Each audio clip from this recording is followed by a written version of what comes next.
2025-26 season തുടങ്ങുന്ന മുമ്പ് തന്നെ ഇപ്പോൾ കുറേ പ്ലെയേഴ്സിൻ്റെ റൂമേഴ്സ് ഞങ്ങൾക്ക് വരുന്നുണ്ട്. അതിലൊന്നാണ് സെർജിയോ കാസ്റ്റർ എന്ന ജംഷഡ്പൂർ മുൻ താരമായ സ്ട്രൈക്കറാണ് സെർജിയോ കാസ്റ്റർ. താരം കേരള ബ്ലാസ്റ്റേഴ്സിലേക്ക് വരുന്നു എന്ന തരത്തിൽ റിപ്പോർട്ടുകൾ ഇപ്പോൾ നല്ലോണം വ്യാപകമാകുന്നുണ്ട്. ഏതാണ്ട് ഇപ്പോൾ മെഡിക്കൽ റിപ്പോർട്ടൊക്കെ കഴിഞ്ഞ് സൂപ്പർ കപ്പിൻ്റെ എൻഡോടുകൂടി താരത്തിൻ്റെ അനൗൺസ് ചെയ്യുമെന്ന് പറയുന്നത്. താരം ടീമിലേക്ക് എത്തുന്നവരെയാണ് അനൗൺസ് ചെയ്യുന്നത്. ജംഷഡ്പൂർ എഫ്സിക്ക് വേണ്ടി നിരവധി ഗോളുകൾ നേടിയ സ്ട്രൈക്കറാണ് സെർജിയോ കാസ്റ്റൽ. താരം കേരള ബ്ലാസ്റ്റേഴ്സിൽ വന്നിട്ടുണ്ടെങ്കിൽ ജീസസ് ജിമിനസിന് ഒരു കൂട്ടായിരിക്കും. അതുമാത്രമല്ല വേറൊരു റൂമർ ഇവിടെ അറിയാൻ കളിക്കുന്നുണ്ട്. ചെന്നൈയിൻ എഫ്സിയുടെ താരമായ കോർണർ ഷീൽഡ് കേരള ബ്ലാസ്റ്റേഴ്സിലേക്കെന്ന്. അതൊരു പോസിബിൾ ആണോ വെച്ചാൽ സാധാ റൂമർ അയക്കുകയാണ്. സെർജിയോ കാസ്റ്റലിൻ്റെ കാര്യം ഏതാണ്ട് തീരുമാനമായിട്ടുണ്ട്. താരം കേരള ബ്ലാസ്റ്റേഴ്സിലേക്ക് തന്നെയാണ്.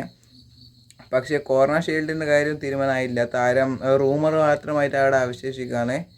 താരത്തിന് വേണ്ടിയിട്ട് വേറെ Bangalore F C, east Bengal എന്നിവ ക്ലബ്ബുകളും നിരയിൽ ഇറങ്ങിയിട്ടുണ്ട്. വേറെ കാര്യം എന്ന് പറയാൻ പറ്റുന്നത് എഫ് സി ഗോവയിലെ അർമാൻഡോ സാദിക്കു ടീം വിട്ടെന്ന കാര്യമാണ്. ടീം പുറത്താക്കിയിരിക്കുന്നു. കഴിഞ്ഞ ബാംഗ്ലൂർ എഫ് സിക്കെതിരായ ഒരു മത്സരത്തിൽ താരത്തിന് സെലിബ്രേഷൻ എന്തോ ഒരു കുഴപ്പമുണ്ടായിട്ടാണ് താരത്തെ പുറത്താക്കിയത്. എന്തെല്ലാം ഒരു പ്രശ്നം ഉണ്ടായി എന്നൊക്കെയാണ് അറിയാൻ കഴിഞ്ഞിരിക്കുന്നത്. താരം ഇപ്പം എഫ് സി ഗോവ വിട്ട് മറ്റൊരു ക്ലബിലേക്ക് ചേർന്നു എന്നൊക്കെ അറിയുന്നുണ്ട്. അതേപോലെ തന്നെ കോച്ചുമാരും പ്ലേയേഴ്സും തമ്മിൽ തർക്കം ഇപ്പോൾ ISL കൂടുന്നതാണ്. അങ്ങനെ തന്നെ ഈസ്റ്റ് ബംഗാളിലെ കോച്ചും ക്ലൈറ്റൺ സിൽവയിൽ എന്തൊക്കെ പ്രശ്നം ഉണ്ടായിരുന്നു. താരത്തിന് ഫസ്റ്റ് ലെവലിൽ ഇറക്കാണ്ടിരിക്കുക, ക്യാപ്റ്റൻസ് ഇന്ന് ഒഴിവാക്കുക, അങ്ങനെയൊക്കെ. ആ പ്രശ്നം കൊണ്ട് ക്ലൈറ്റൺ സിൽവയും സൂപ്പർ കപ്പിന് മുമ്പായിട്ട് ഈസ്റ്റ് ബംഗാൾ വിടുന്നു എന്നൊക്കെ അറിയാൻ കഴിയുന്നുണ്ട്. അർമാൻ സാദിക്ക് സൂപ്പർ കപ്പിന് എഫ് സി ഗോവയോടൊപ്പം ഉണ്ടാവില്ല. ക്ലൈറ്റൺ സിൽവ ഉണ്ടാവില്ല എന്നൊക്കെയാണ് റിപ്പോർട്ട് വരുന്നത്.